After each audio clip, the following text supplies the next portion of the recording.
1달러에 1,500원. 이게 정말 우리 돈의 새 기준점일까요? 원달러 환율의 심리적 마지노선으로 여겨졌던 달러당 1,500원 선이 지속적으로 허물어지고 있습니다. 17년 전 금융위기 때도요. 1달러에 1,500원으로 외환시장 거래를 마감한 날은 딱 14일에 그쳤습니다. 그런데 17년 만에 처음으로 달러당 1,500원의 주간장을 마친 올해 3월 19일 이후로 1,500원 위에서 주간장을 마감한 날이 이번 주로 20일째를 돌파했습니다. 원화는 엔화에 묶이기 마련이고 지금 엔화의 기록적인 약세가 이어지고 있는 영향이 크다는 해석도 거듭 나오는데요. 분명히 그런 측면도 있습니다. 하지만 최근 몇 년간 일본 다녀오신 많은 분들 중에 이 말에 동의하기 어려운 분들도 있을 겁니다. 2년 전에는 진짜 엔화를 싸게 바꿔서 내가 일본 여행을 다녀왔는데 요샌 엔화도 비싸던데? 2년 전에 지금처럼 엔화가 1달러당 160엔 근처까지 치솟았을 때는 100엔을 860원대에 사서 일본에 다녀올 수 있었습니다. 지금은 940원은 줘야 합니다. 요즘 원화는 엔화에 대비해서도 눈에 띄게 약해져 있다는 얘기입니다. 매달 무려 800억 달러 어치 넘는 수출 실적을 올리면서 우리 무역사상 초유의 대규모 외화 벌이가 2달 연속 이어지고 있는데 도대체 원화는 왜 이러는 걸까요? 언제까지 이럴까? 올해 내내 이 모습일까? 지금 가장 궁금한 경제 이슈를 똑소리나게 짚어드리는 똑소리 2 권혜리 기자입니다. And we're watching the Korean won, which still a little bit weak against the US dollar past that 1500 level. 우리 돈 원화의 가치, 장기적으로는 어떤 추세에 놓여 있고 단기적으로는 어떤 대접을 받고 있을까? 먼저 단기적으로 받는 대접을 보면요. 확실히 제값은 못 받고 있는 좀 억울한 상태다. 요즘 원과 달러가 거래되는 외환시장의 미스터리는 이겁니다. 달러를 빌려 쓰는 건 작년보다 쉬워졌습니다. 달러가 꽤 풍족하다는 얘기입니다. 그런데 원화를 팔아서 달러를 사려고 하면 그 달러가 너무 비쌉니다. 정말 이상하죠? 달러가 넘쳐나서 빌리는 비용은 전보다 덜 드는데 사려고 하면 기록적으로 비싸다. 즉, 달러 조달 부담은 별로 크지 않은데 환율이 너무 높다. 이게 바로 올 초에 한국은행 국제국에서도 지적한 외화자금시장과 현물환시장의 괴리입니다. 말이 좀 복잡해지는데요. 외화자금시장은 이를테면 우리나라에 들어와 있는 은행들끼리 내 원화를 담보로 잡힐 테니까 네 달러를 좀 빌려 쓸게. 3개월 뒤에 빌려간 달러를 갚을 테니까 내 원화 돌려줘. 이런 거래가 일어나는 곳입니다. 그런데 이 시장에서 지금 달러를 제공하는 쪽들이 그렇게 고자세는 아닙니다. 보통 원화를 담보로 기축통화, 대표 통화인 달러를 빌리려면 그래도 이자를 좀 얹어줘야 하거든요. 달러와 원화 사이에 이른바 금리 역전 상태로 인해서 생기는 비용 부담, 즉 은행권에 비유하자면 1금융권 초대형 은행이나 마찬가지인 미국이 지금 우량저축은행급인 우리나라보다 이자도 더 많이 주는 상태인 점 때문에 우리가 달러를 빌리면서 치러야 하는 비용은 따로 빼고 계산해도요. 그래도 달러인데 원화를 맡기고 빌려가겠다면 돈 좀 더 줘야지. 이 좀 더 줘야 하는 돈, 달러의 가산금리가 4월 기준으로 일평균 0.02%포인트 정도밖에 되지 않습니다. 1년 전보다 무려 0.44%포인트나 떨어진 거고요. 이 정도면 매우 큰 차이입니다. 1년 전보다도 달러가 훨씬 풍부해진 시장, 달러 구하는 게 더 쉬워진 시장이란 얘기입니다. 그런데도 지금 당장 달러를 팔고 원을 산다 또는 원을 팔고 달러를 산다 하는 시장에 가면 달러를 산다는 사람만 많고 원을 산다는 사람이 적어서 달러를 사는 값이 1달러에 1,500원이나 하고 있는 겁니다. 고환율이 지속되는 건 장기적으로는 결국 우리 경제 체력에도 걱정할 게 있다는 걸 시사하긴 합니다. 하지만 1달러에 1,500원이나 줘야 하는 가격 상태는 지금 원화가 제값을 받고 있지 못하는 거라는 게 해외 금융기관들로부터 최근에 반복적으로 나오는 분석입니다. 유럽의 대표 금융그룹 중 하나인 UBS는요. 한국의 수출 비중을 놓고 따져본다면 원화가 지금보다 5% 이상은 더 비싸야 한다. 특히 엔화 대비해서는 지금보다 원화가 8%는 더 비싸게 값이 매겨져야 시장 상황에 비춰봤을 때 적정한 자리라는 판단을 내놨습니다. 160엔 가까이 줘야 1달러를 겨우 살 수 있을 만큼 엔이 싼 상태인데 그 저렴한 엔을 940원이나 줘야 100엔을 살 수 있다고? 원화가 이것보다는 좀 더 비싸야지. 즉, 단기적으로는 분명히 원화 가치가 과도하게 저평가된 점이 있다는 게 UBS의 분석입니다. 싱가포르 은행 DBS가 올해 1분기에 자기네가 환율의 적정 가치를 평가하는 모델을 돌려봤더니 아시아에서 가장 저평가된 돈은 원화더라. 한국 경제의 지금 실제 체력보다 더 약한 취급을 받고 있다고 진단했던 것과 같은 결론입니다. 그런데 역대 최대 수출로 달러가 쏟아져 들어오고 증시는 코스피 8,000선을 훌쩍 넘어오르는데 왜 우리 경제 기초 체력에 비해서도 원화를 사겠다는 수요가 덜 살아나고 있을까요?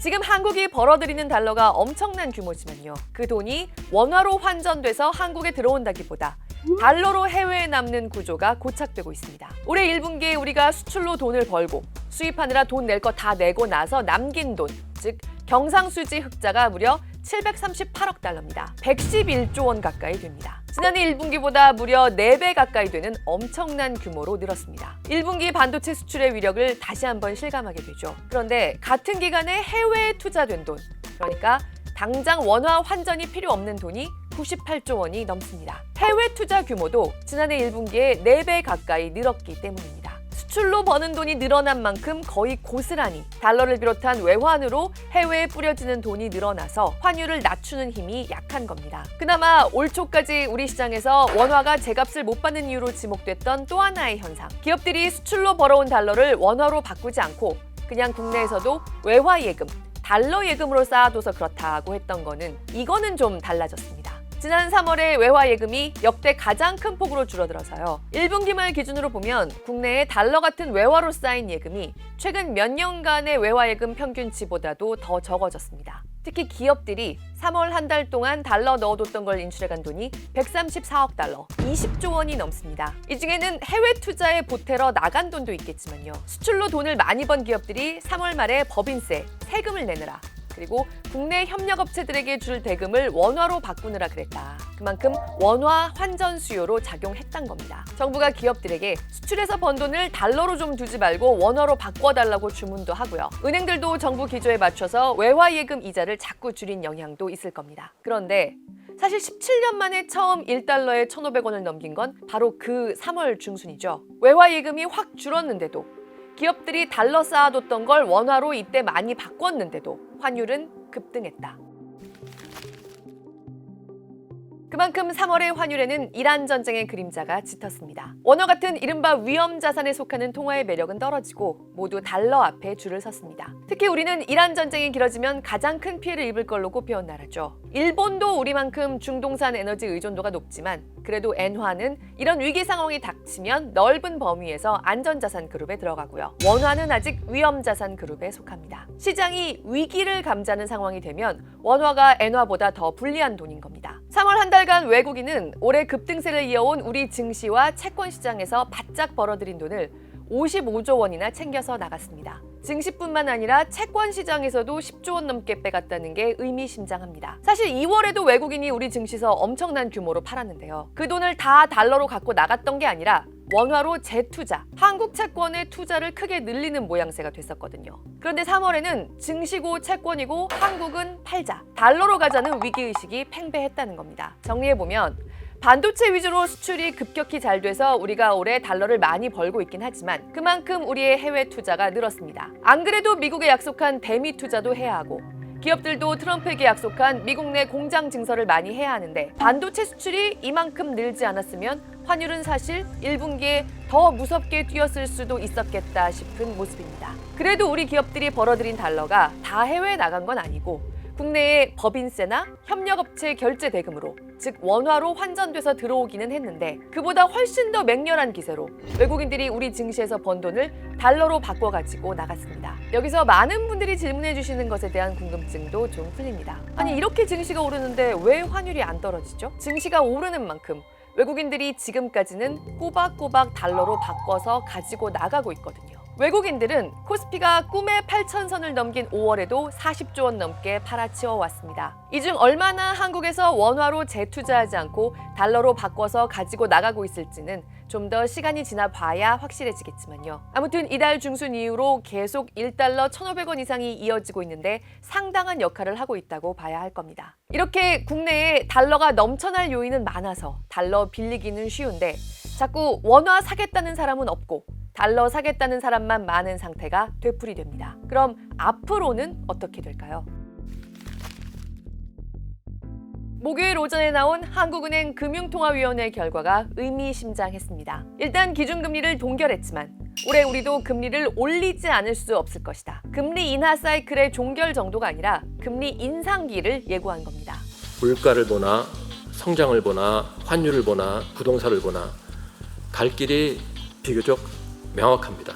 이게 그래서 기준금리를 앞으로 상승함으로써 이런 여러 가지 요소를 다 일관성 있게 관리를 하는 그런 기획이 될 것 같고요. 경기 침체가 걱정되고 물가도 안 오를 것 같으면 금리를 올리지 말아야죠. 하지만 이미 물가가 들썩이기 시작했고 반도체 슈퍼사이클로 인해서 올해 전쟁으로 인한 경기 침체 걱정은 사실상 끝났다는 겁니다. 정말 걱정되는 요인인 K자 성장, 그러니까 반도체의 몸집만 비대해지는 상황에 대해서 지금 우려가 크기는 해도 숫자상으로는 더 이상 경기 침체 때문에 금리를 올릴 수 없다는 얘기는 할 수 없게 됐습니다. 사실 금리 인상 사이클의 시작이냐 아니냐는 지금 전 세계적인 문제입니다. 이달 중순에 1달러 1,500원을 다시 넘어서기 시작한 또 하나의 핵심 요인은 미국과 일본의 국채금리 이상 급등세였습니다. 이란 전쟁이 길어질 것 같다. 그러면 인플레를, 물가 급등을 피할 수가 없겠네. 미국은 물론이고 그렇게 물가가 안 오른다는 일본도 도매 물가부터 급등하기 시작하네. 인플레가 뻔한데 어떻게 금리를 낮추겠느냐.